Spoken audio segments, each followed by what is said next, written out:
Bienvenidas y bienvenidos a este programa especial de Justicia TV para discutir los temas de la perspectiva de género en la impartición de justicia. El día de hoy contamos con el gusto, con el privilegio, mejor dicho, de tener aquí en el estudio a la consejera magistrada Lilia Mónica López Benítez, quien nos va a hacer favor de comentarnos algunos aspectos de cómo aplicar precisamente la perspectiva de género en un área muy sensible, en una materia extraordinariamente eh, impactante en la vida de las personas, como lo es el derecho penal. Consejera, gracias por estar aquí.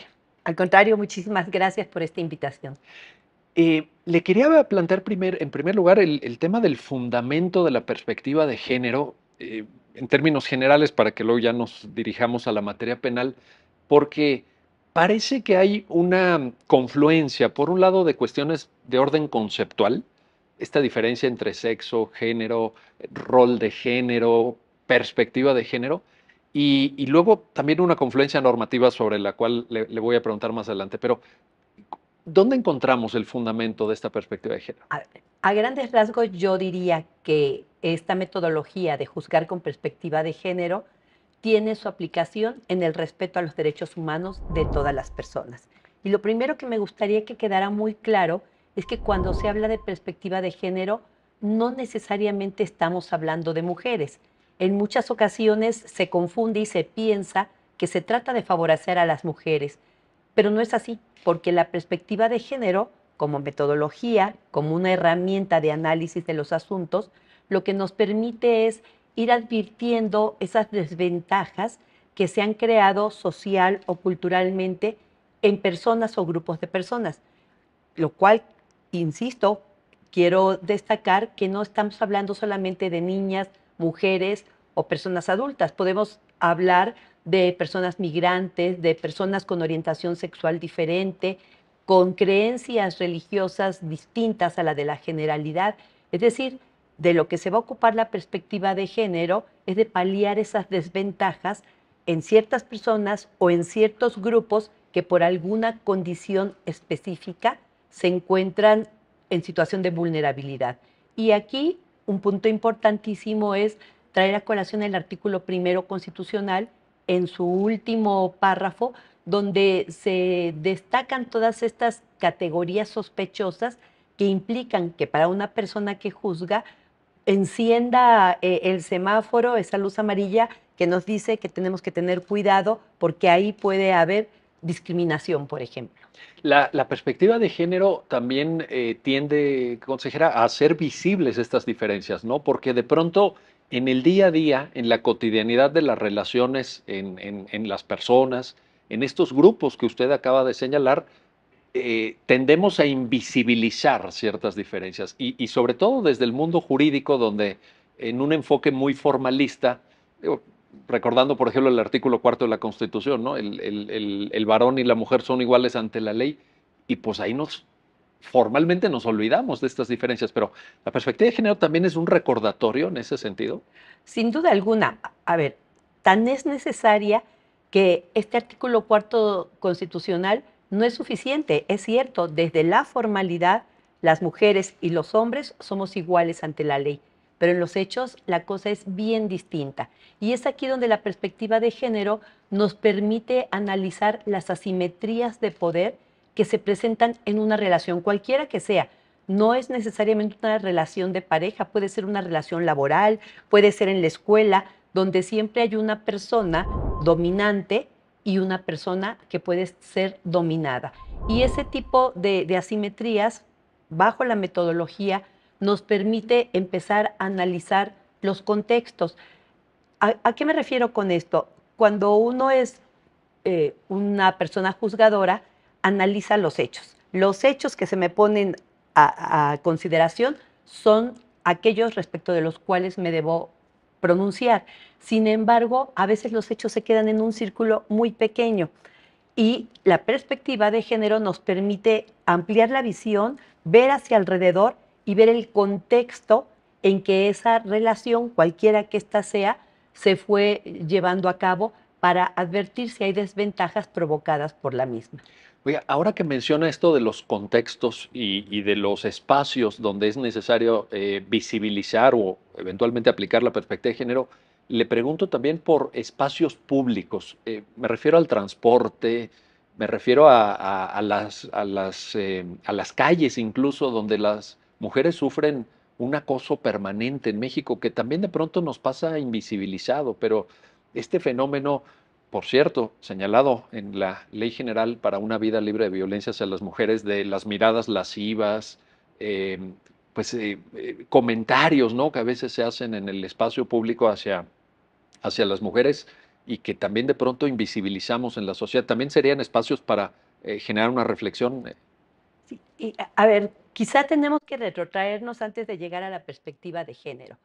Nuestra sociedad ha sido construida androcéntricamente, es decir, construida por el hombre y para el hombre. Y durante muchísimo tiempo las mujeres no tuvimos cabida en el espacio público. Se nos concebía dentro de las cuatro paredes del domicilio, y lo que pasaba en el domicilio se consideraba que era lo privado.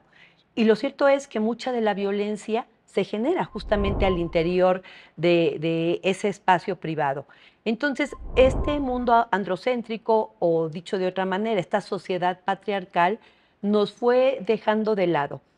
Y como sabemos, pues muchas mujeres, muchos grupos feministas de inmemoriales han venido trabajando y han venido alzando la voz porque consiguiéramos el voto, por ejemplo, porque pudiéramos asistir a las aulas, por tener la capacidad de tener un patrimonio y de ejercerlo sin necesidad de que un hombre tenga que estar al lado de una para poder decir cómo lo tenemos que hacer.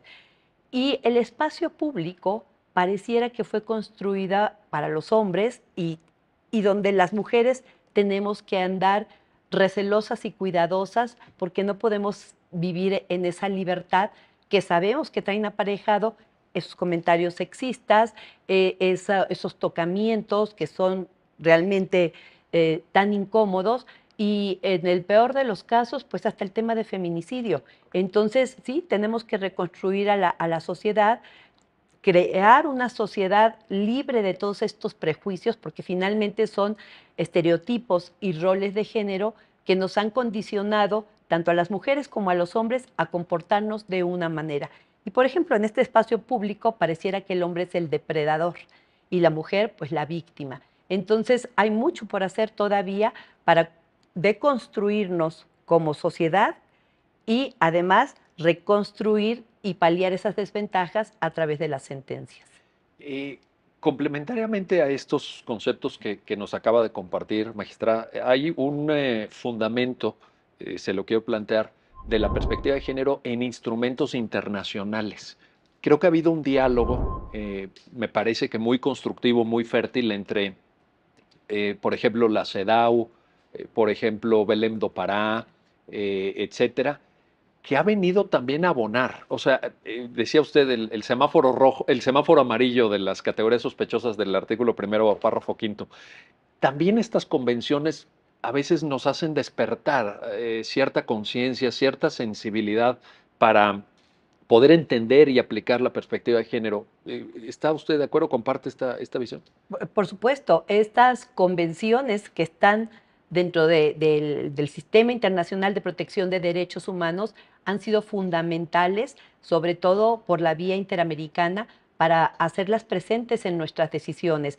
Y afortunadamente hoy, con el amplio bloque de regularidad constitucional, tenemos no solamente nuestra Constitución, las leyes locales, las leyes federales, sino que podemos acudir a este tipo de instrumentos que lo que permiten es justo evidenciar estas diferencias, diferencias que generan desigualdad, que generan discriminación y que han sido tan lacerantes en la vida, especialmente de las mujeres. Pero vuelvo a insistir, no solamente de las mujeres, sino de todas las personas que se encuentran en alguna situación de desventaja social, económica, política, religiosa, etcétera. Me da la impresión, consejera, que hay un área de oportunidad todavía para terminar, en primer lugar, de conocer, entender y saber aplicar bien estos instrumentos internacionales, porque yo sé que hay, como el caso de usted, evidentemente personas que han hecho un trabajo maravilloso en sistematizar este conocimiento que viene del derecho internacional, pero yo no sé qué tanto haya transminado esto a los operadores jurídicos. Pueden ser personas juzgadoras o incluso gente que trabaja en fiscalías, en órganos administrativos dedicados a la garantía de los derechos. Siento que todavía necesitamos ir un poquito más allá. Todavía el discurso jurídico es muy doméstico, por decirlo así, ¿no? La mayoría de nosotros nos formamos con, pues viendo a nuestra constitución, viendo a nuestras leyes, pero no asomándonos a este tipo de conocimientos. Sin duda estamos en un proceso de entendimiento, en un proceso de saber que para resolver los asuntos no solamente nos vamos a limitar a una ley o hacerlo a la letra de la ley, como se decía. Hoy tenemos la oportunidad, a lo mejor no es la mejor expresión, pero de ser creativos en el momento de emitir una sentencia. Y creo que un punto importante ha sido, pues, la situación de este caso tan desafortunado conocido como campo algodonero, Claro. que pone en la mira en la mira a las autoridades que no realizan efectivamente su trabajo. Es decir, cómo no solamente en la sociedad o en la familia, sino incluso ante la autoridad se revictimiza a las personas. ¿Por qué? Porque mueren las mujeres porque no están en su casa, mueren las mujeres porque se visten de determinada manera o porque beben alcohol, etcétera. Y a partir de esa sentencia Campo Algodonero y algunas otras de la Corte Interamericana de Derechos Humanos, donde se condenó al Estado mexicano, ha surgido la obligación de capacitar a los operadores y a las operadoras jurídicas justo en estos temas de género. Y se ha hecho un esfuerzo muy importante, al menos yo lo tengo muy claro desde 2008 a la fecha, donde a quienes juzgamos especialmente, pues se nos ha sensibilizado, capacitado y hoy en día pues estamos fortaleciendo el conocimiento para poder dar a la sociedad pues un servicio público de excelencia. En ese proceso de capacitación y de sensibilización, ¿qué papel juegan documentos, digamos, complementarios a las fuentes formales del derecho, como puede ser la Constitución, los tratados, las leyes, etcétera? Pienso en el protocolo para juzgar con perspectiva de género de la Suprema Corte. Acaban de publicar un manual para aplicar adecuadamente la perspectiva de género en materia penal, también por parte de la Suprema Corte, pues todos eh, los las direcciones, los espacios encargados de derechos humanos que están generando materiales de gran interés. Uno los lee y dice, caramba, cuántas cosas no sabía uno, ¿no? ¿Cómo se puede aprender?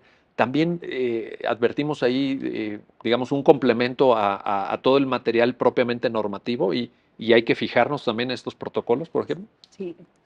Sin duda alguna, la Suprema Corte de Justicia de la Nación ha puesto especial interés en por qué juzgar con perspectiva de género, cuál es la necesidad. Y así lo hemos visto desde asuntos, pues más o menos de 2013, 2015, que han ido fijando las pautas para que las personas que juzgamos, como una obligación connatural de nuestra actividad, sea aplicar la perspectiva de género. Incluso hay una jurisprudencia importantísima que habla sobre estos elementos para juzgar bajo esta perspectiva, que incluye esa metodología de 6 pasos que nos implica ir analizando poco a poco y en diversos segmentos un mismo asunto. Pero el protocolo a mí me parece un instrumento maravilloso.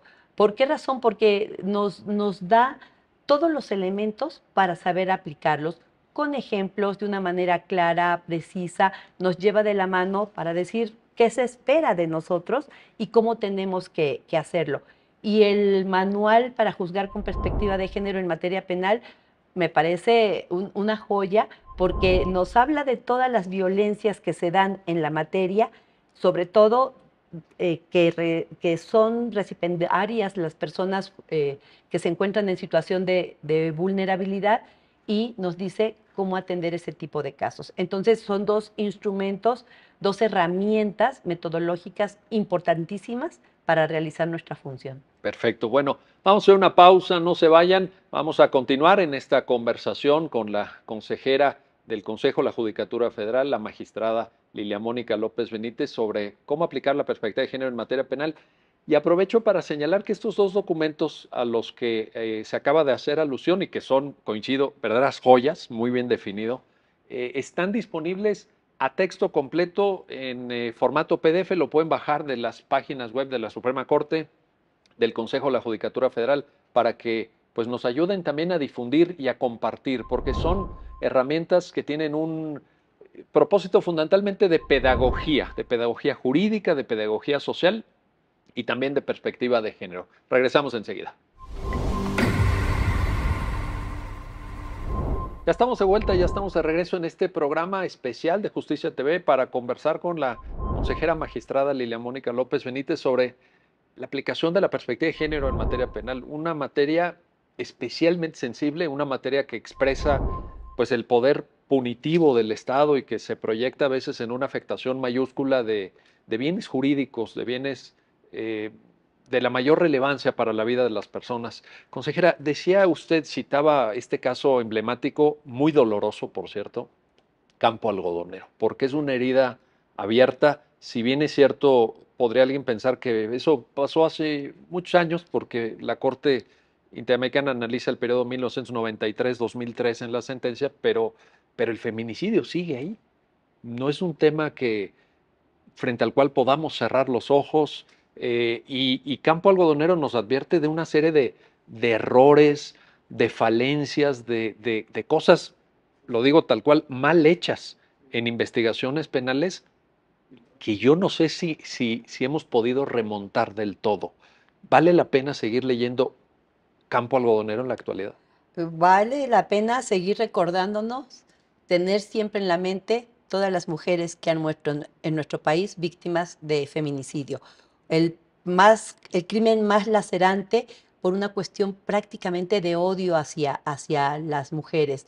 Eh, Creo que es importante no perder de vista esta memoria histórica, que sí duele, es muy, muy lastimosa, pero que nos tiene que recordar que quienes somos personas servidoras públicas, desde la impartición de justicia o en la investigación, tenemos muchas obligaciones. Y estas obligaciones incluso las ha dejado bien detalladas la propia primera sala de la Suprema Corte de Justicia de la Nación, cuando nos dice, a ver, cuando hay una situación, una pérdida, la pérdida de la vida de una mujer, analízala con perspectiva de género y siempre analiza bajo la hipótesis de un feminicidio. ¿Por qué razón? Porque solamente en el camino de la investigación y del desahogo de las pruebas en los órganos jurisdiccionales podemos advertir esto a lo que yo me refería, no solamente el hecho mismo, sino el contexto. Tenemos otra sentencia que ha sido paradigmática, que es la de Mariana Lima. Claro. Y justamente esta sentencia, nos dice la primera sala de la Corte, es la que demuestra todos los errores que se cometen en la investigación, y de esa sentencia parte una cierta metodología también ahí para analizar las muertes de la mujer bajo una perspectiva diferente. Carla Pontigo es otro ejemplo de este tipo de decisiones que han marcado un antes y un después y que ponen el dedo en la llaga en la situación que estamos viviendo. Los feminicidios no se terminan. Es cierto que en los órganos jurisdiccionales podremos hacer justicia, pero una justicia punitiva. Pero tenemos que traspasar esa línea divisoria y empezar a deconstruir a nuestra sociedad y reconstruirla bajo un esquema de pensamiento diferente, libre de atavismos, de discriminación, de prejuicios, de estereotipos y de roles que han marcado aparentemente el que el hombre sea quien puede disponer del cuerpo de una mujer.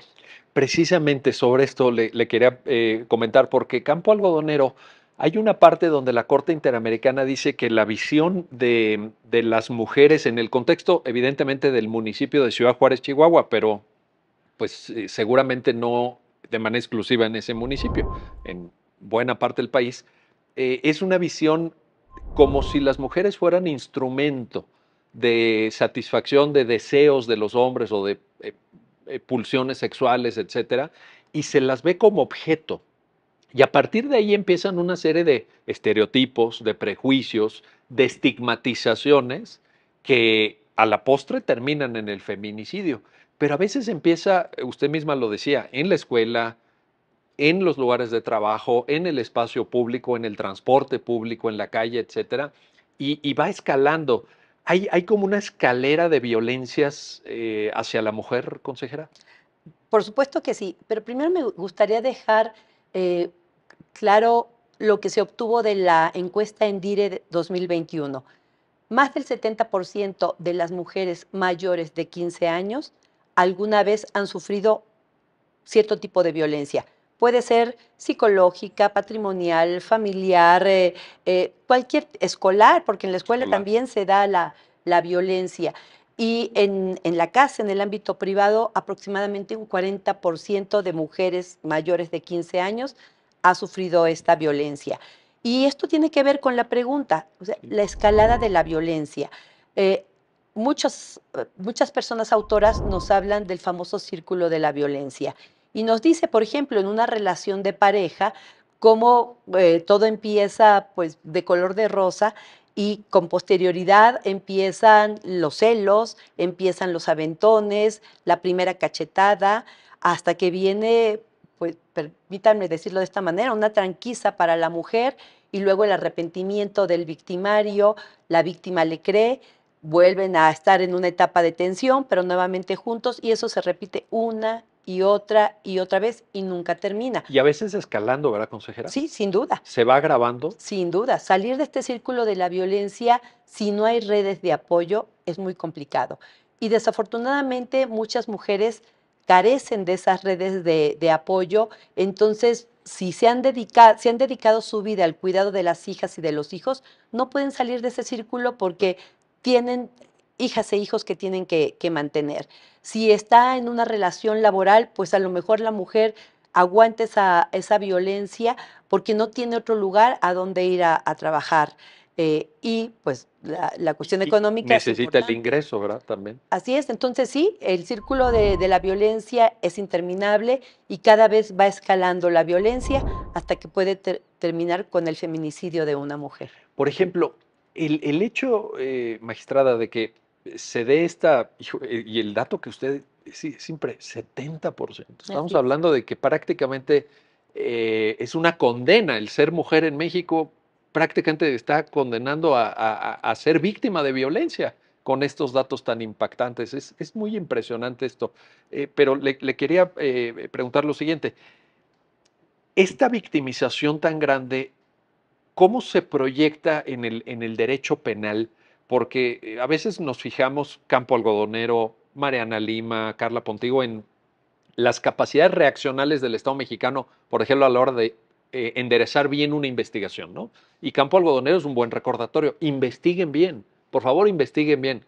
Mariana Lima, de la misma forma, bueno, Carla Pontigo, evidentemente, pero ¿qué sucede del otro lado? ¿Qué sucede cuando una mujer decide enfrentar estas violencias y de alguna forma reaccionar llevando a cabo una conducta pues que está señalada por la ley como delito también? Han habido casos, han llegado incluso a la Suprema Corte. ¿Cómo aplicar la perspectiva de género cuando estamos viendo procesos penales donde las mujeres figuran precisamente como imputadas? Sí, y creo que es importante destacar, en primer lugar, que este tipo de situaciones acontece mucho, y no solamente ante la autoridad investigadora, es decir, las fiscalías, sino a veces también aparece entre personas juzgadoras que todavía no tienen esa sensibilidad, que todavía no están preparadas para juzgar con perspectiva de género. Me gustaría poner uno o dos ejemplos. De los asuntos que a mí me ha tocado conocer, me correspondió uno donde se lleva a cabo un cateo, detienen en el mismo inmueble a la madre y al hijo en diferentes habitaciones, el hijo con varios amigos, donde él tiene bolsas con cigarros de marihuana, las están consumiendo, empiezan a revisar la casa y en el cuarto de la señora también encuentran una bolsa con esta sustancia. Y se la llevan y la señora dice, oigan, yo no sabía que estaba aquí, es de mi hijo. y decía, y además ni siquiera sé si es de mi hijo, porque puede ser de los amigos que estaban con él. Y el juez que conoció de ese asunto dijo, como madre tenía que saber cuáles eran las conductas que realizaban el hijo y tenía que saber que tenía esa enfermedad en relación a la adicción a fumar marihuana. Ahí vemos cómo estos estereotipos de género se trasladan al rol de la buena madre. La buena madre o la buena O la esposa, buena esposa también. ¿sí? Pudo haber sido en relación al marido, ¿verdad? Efectivamente, que también me ha tocado conocer de ese tipo de asuntos donde se dice, a ver, si era la esposa y convivían en el mismo lugar, ¿cómo no iba a saber que ahí se vendía droga? Por ejemplo, cuando la señora en un cateo también les dijo, aquí está, sí, son de mi marido, hemos tenido muchos problemas con eso y llévenselo. Y a la que se llevan es a ella. Entonces, encontramos muchas situaciones de esta naturaleza que a partir de una metodología de analizar estas desventajas, esta simetría de poder, de tener muy presente no solo los hechos, sino el contexto. Exacto. El contexto que nos permite observar dos cosas. Un contexto objetivo, que es la generalidad de la violencia que se da en un lugar, como lo que nos dice el ENDIRE, y un contexto subjetivo, que es ya específicamente la violencia que sufrió una persona en particular, aquella respecto de la cual vamos a resolver, y eso nos abre el espectro de entendimiento para que a través de las decisiones podamos revertirlo. Entonces, las sentencias hoy con perspectiva de género creo que tienen una capacidad transformadora. Y decía Rita, o dice Rita Segato, una antropóloga argentina, que tienen un efecto pedagógico. La justicia se hace en el órgano jurisdiccional, pero las sentencias llegan al ámbito pedagógico para educar a la sociedad, a actuar de una manera diferente. Oiga, me encantaría que esta concepción que nos acaba de exponer la escuchen todas las personas juzgadoras del país, porque hace falta saber que muchas veces cuando ustedes están resolviendo un determinado conflicto que evidentemente afecta a algunas partes en lo específico, en lo personal incluso, pero a la vez están instruyendo a la sociedad, están haciendo pedagogía social. Yo coincido al 100%. Una sentencia es una herramienta de pedagogía social. Es también una forma de decirle a la sociedad esto sí y esto no. Así es. Y hay veces que, algunas veces por lo menos, no se tiene presente, o al menos no con esta claridad que usted nos lo acaba de compartir. Ojalá que la hayan escuchado, consejera, y que se repita muchas veces esto que acá usted mencionó. Ahora, en esta lógica que usted nos comparte, alcanzo a advertir que las mujeres muchas veces que enfrentan un proceso penal, pues vienen de procesos de victimización que pueden ser relevantes, creo yo, para el análisis ya muy técnico jurídico. Le pongo un caso, el concepto de legítima defensa. El concepto tradicional de legítima defensa en el derecho penal siempre ponía énfasis en la proporcionalidad, ponía énfasis en no obtener una ventaja indebida a quien está defendiendo algún bien jurídico, pero agrediendo el bien jurídico de alguien. Y han habido casos de mujeres en donde se les imputa el homicidio de su maltratador, de su violentador, porque lo mataron mientras estaba durmiendo. Y cómo se iban a defender mientras estuviera despierto y lo tenían enfrente y era muchísimo más fuerte que ellas, ¿no? O sea, creo que es un ejemplo que pone de relieve esta doble condición de víctima y de victimaria también de la mujer en algunos casos, ¿no? A ver, yo siempre comento este caso, pero es un caso que respecto del cual escribí un artículo y que para mí sigue sonando muy fuerte en la conciencia. Una, el artículo se llama Si lo llevamos preso, ¿quién la va a mantener?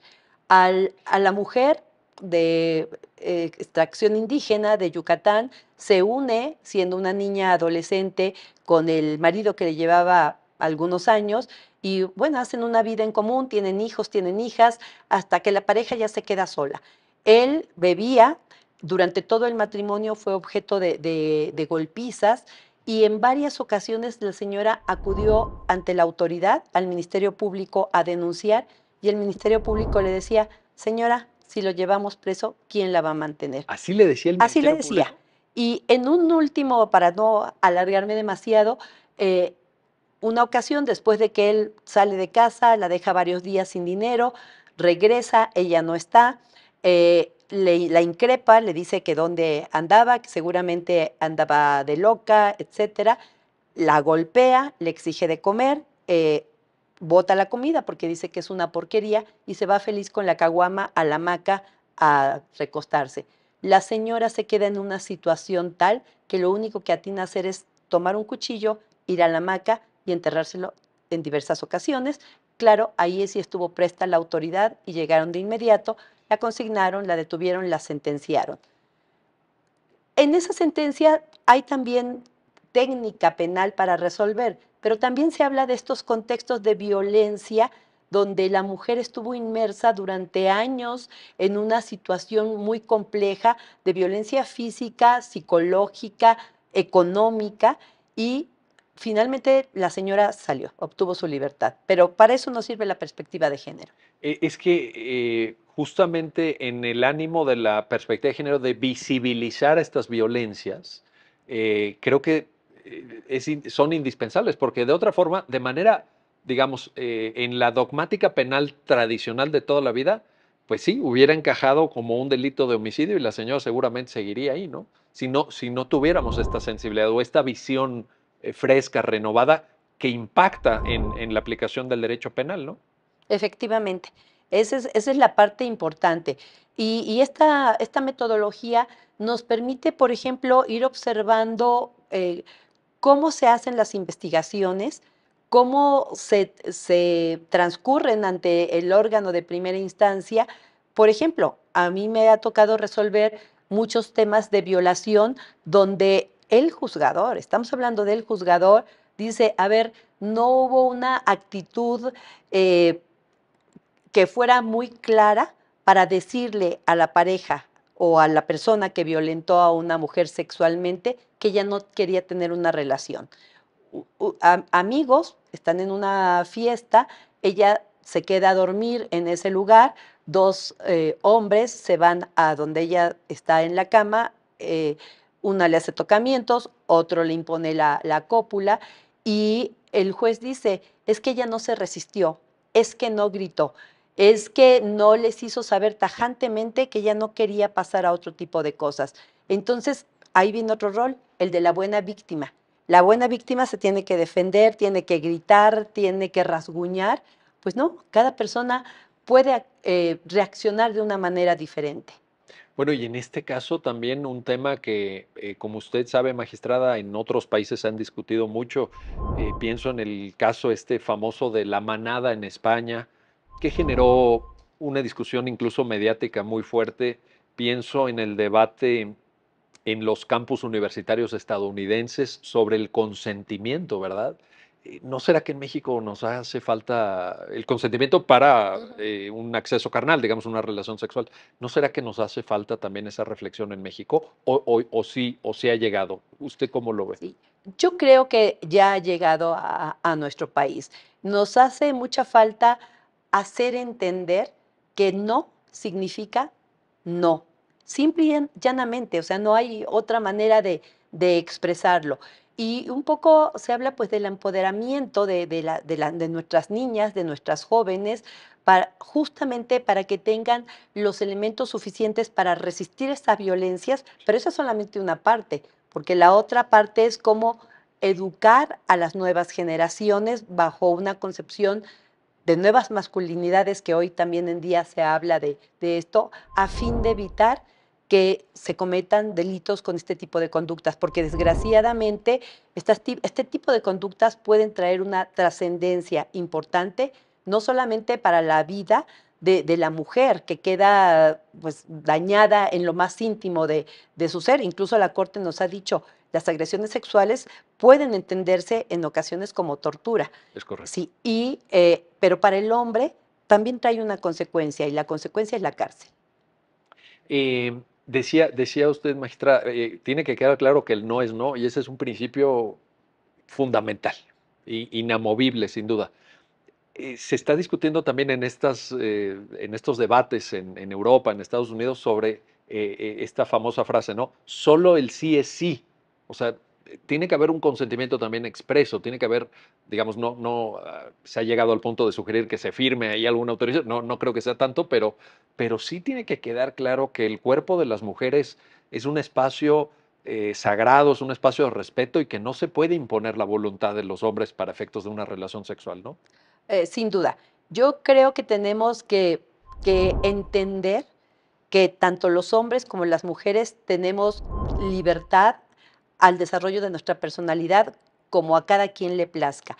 Por esa razón, el hecho de que una mujer se vista de determinada manera, ande en la calle en la madrugada o beba alcohol, eso no implica ni es una incitación para que un hombre pueda traspasar a un espacio que es eminentemente íntimo y personal y donde la decisión de cada una debe ser efectivamente externada y, y por la otra parte, pues comprendida, porque no vamos a ir por la vida dando mil explicaciones para decir por qué sí o por qué no. Claro. Simplemente es un sí o un no. No hay puntos Y en intermedios. todo caso, siempre respetando ese sí o ese no. Eso es lo que nos tiene que quedar claro a los hombres a veces, ¿verdad?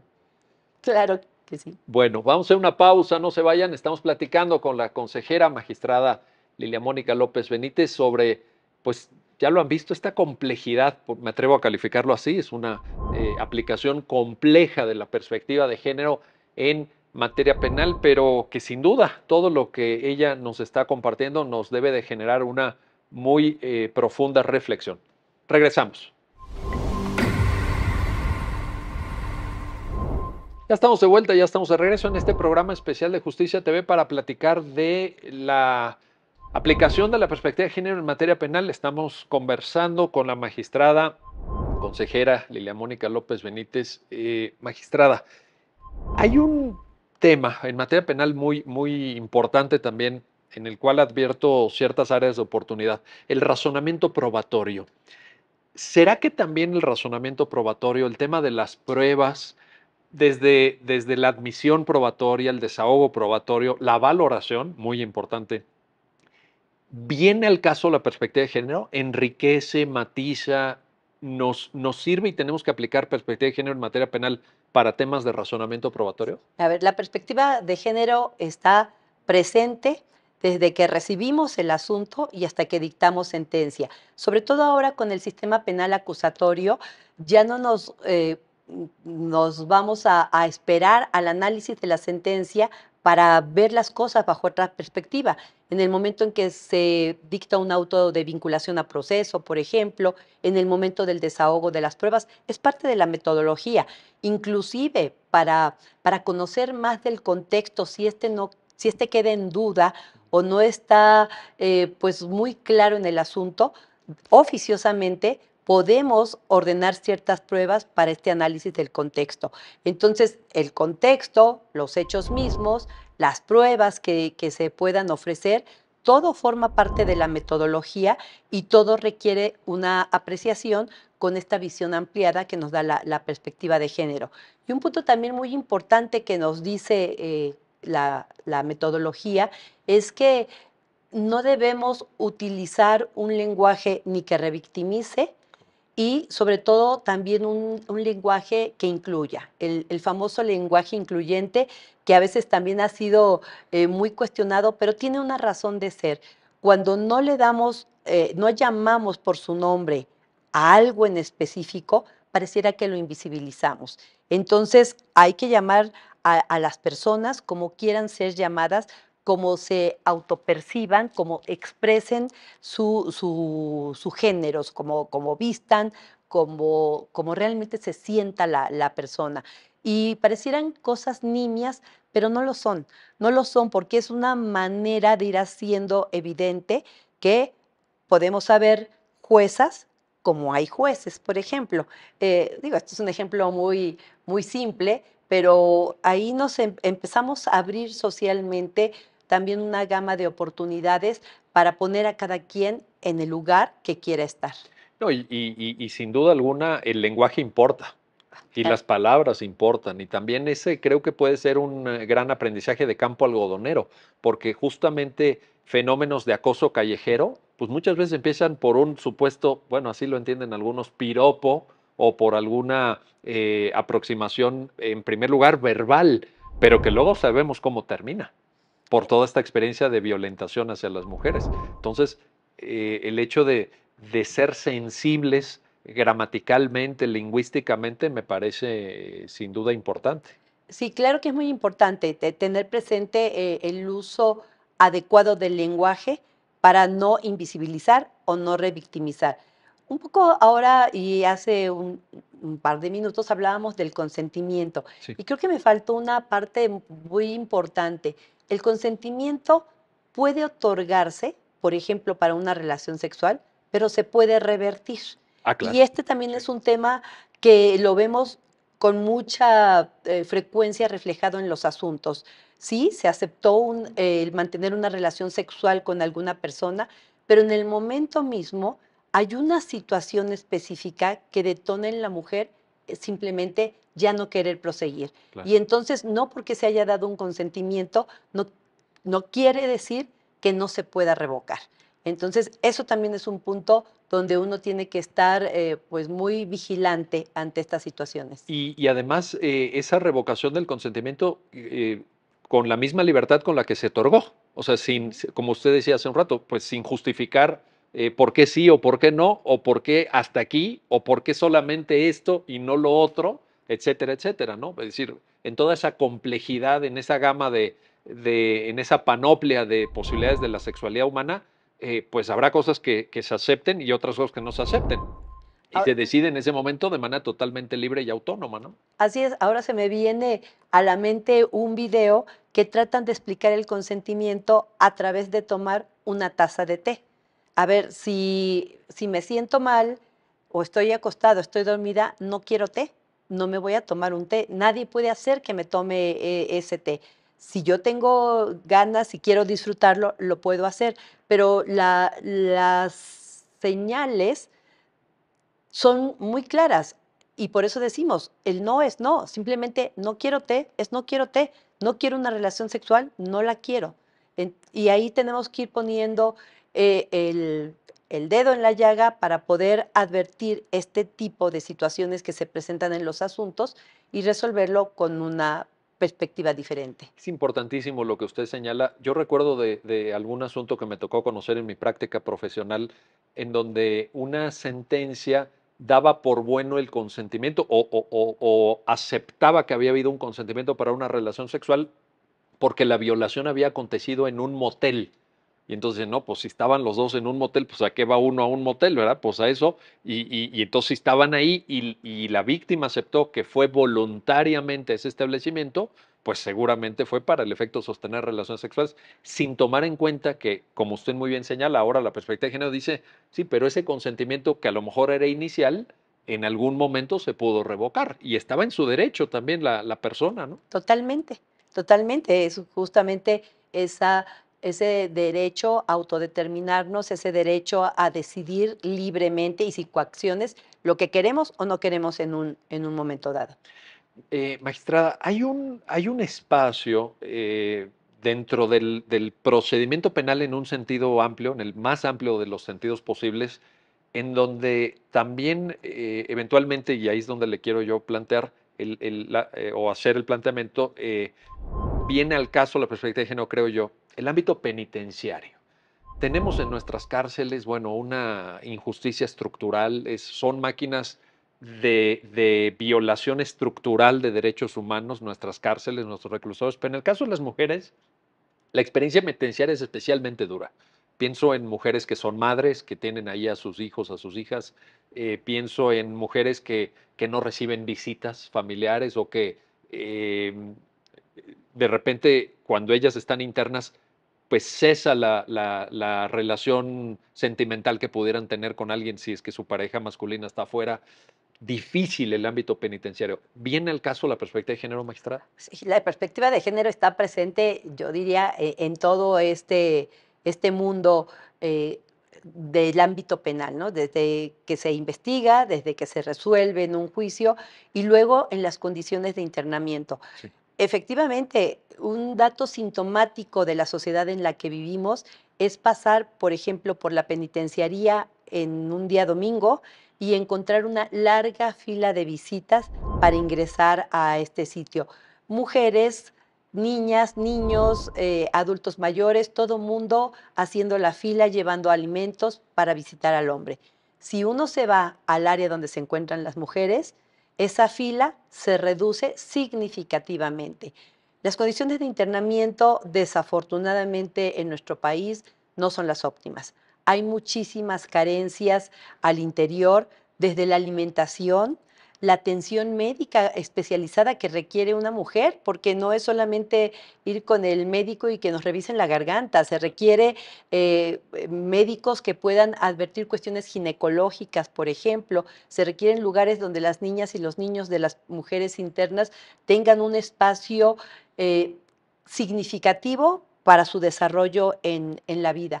Ahora se me viene a colación un asunto que me tocó resolver de una mujer en situación de calle junto con su hijo, vivían en la calle, solamente que ella, adulta mayor, y no podía caminar, andaba en silla de ruedas. En una ocasión, el hijo pelea con otra de las personas que vivían en esa misma situación y la madre lo instiga a que mate a su contraparte en el problema, en el enfrentamiento, y le dice, mátalo, hijo, mátalo. Y el hijo efectivamente mata al joven.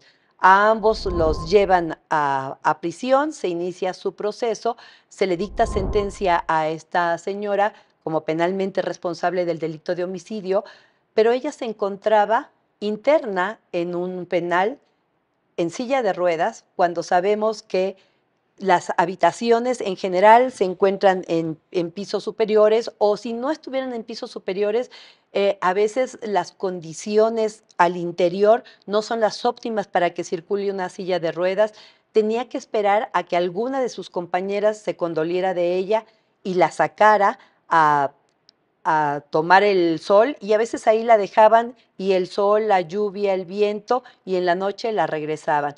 En ese asunto que me tocó resolver en mi tribunal colegiado, yo lo que les comentaba a mis compañeros es que ella no debía seguir en esas condiciones. Ya no estaba en duda el delito, eso era otra cosa.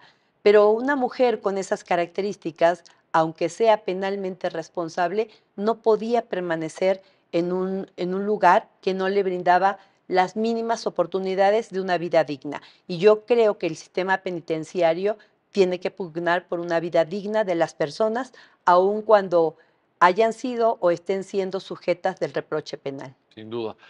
Maestra, todo esto que hemos platicado a lo largo del programa, y seguramente se nos habrán quedado muchos temas en el tintero, pero no requiere, le pregunto, le planteo, una eh, sensibilidad seguramente, pero también una formación, una comprensión del rol de las personas juzgadoras distinta a lo que la educación jurídica tradicional nos ha suministrado en México, a todas y a todos, ¿eh?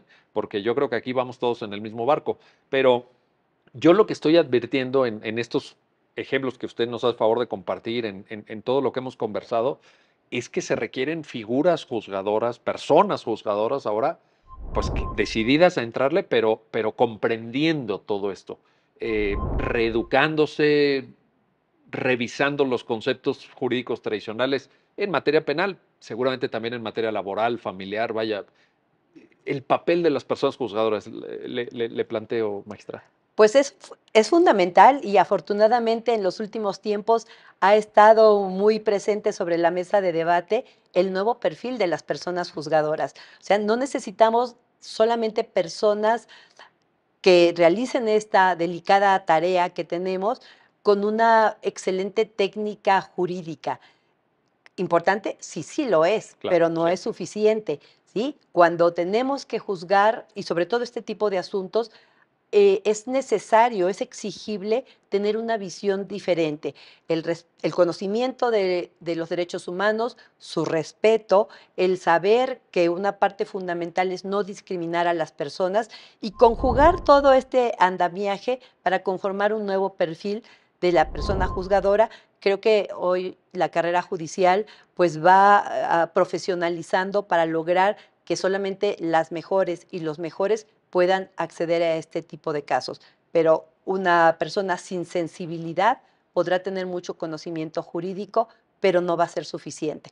Yo siempre hablo de una justicia justa, porque puede haber una justicia apegada a la letra de la ley y uno podría decir, pues lo hizo bien, pero ¿realmente es justa? Y cuando hablamos ya de ese tipo de justicia, entonces tenemos que hacer una combinación de muchos factores, de muchos instrumentos y de mucho conocimiento para poder resolver como la sociedad espera que sus personas juzgadoras lo hagan. Pues yo creo que el puro hecho de que usted plantee esta perspectiva de trascender a veces la letra de la ley, que no quiere decir no aplicar bien y técnicamente el derecho, por supuesto, ya habla de esa nueva sensibilidad, ya habla de esa visión renovada que usted encarna. Eh, Nos queda un minuto de programa, magistrada, pero no quiero despedirnos sin hacerle esta pregunta. Usted ha tenido a lo largo de su, pues ya prolongada dedicación al servicio de impartición de justicia, también la posibilidad de seguir impartiendo clases. Usted es docente, lo ha sido a lo largo de muchos años, escribe libros, escribe artículos, participa en coloquios, en seminarios, presenta libros también de otros autores y autoras. ¿Por qué? ¿Qué agrega esto a su tarea? Entiendo que su función y además por la cual naturalmente recibe un sueldo es juzgar. Ahora es usted consejera, pero pues su formación judicial de toda la vida, a la cual seguramente regresará.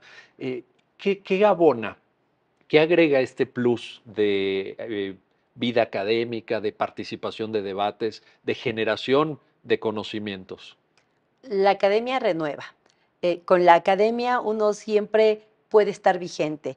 Es retroalimentarse y además es una parte social de externar un poco del conocimiento, mucho o poco, que una ha ido adquiriendo a lo largo de tantos años. Entonces creo que para mí la academia es una parte importantísima de mi vida, porque más soy profesora de profesión y estar frente a un grupo de estudiantes a mí me cambia la vida. Qué maravilla. Bueno, pues también en esto habrá que seguir su ejemplo, sin duda alguna, y ojalá que lo escuchen muchas personas juzgadoras. Yo le quiero agradecer su tiempo y su participación en este programa especial de Justicia TV. Estoy muy amable. Muchísimas gracias por la invitación. Y gracias a usted que hace posible esta serie de programas especiales en los cuales hemos discutido la aplicación de la perspectiva de género en distintas materias, en distintos ámbitos, cuando se imparte justicia. Hasta pronto.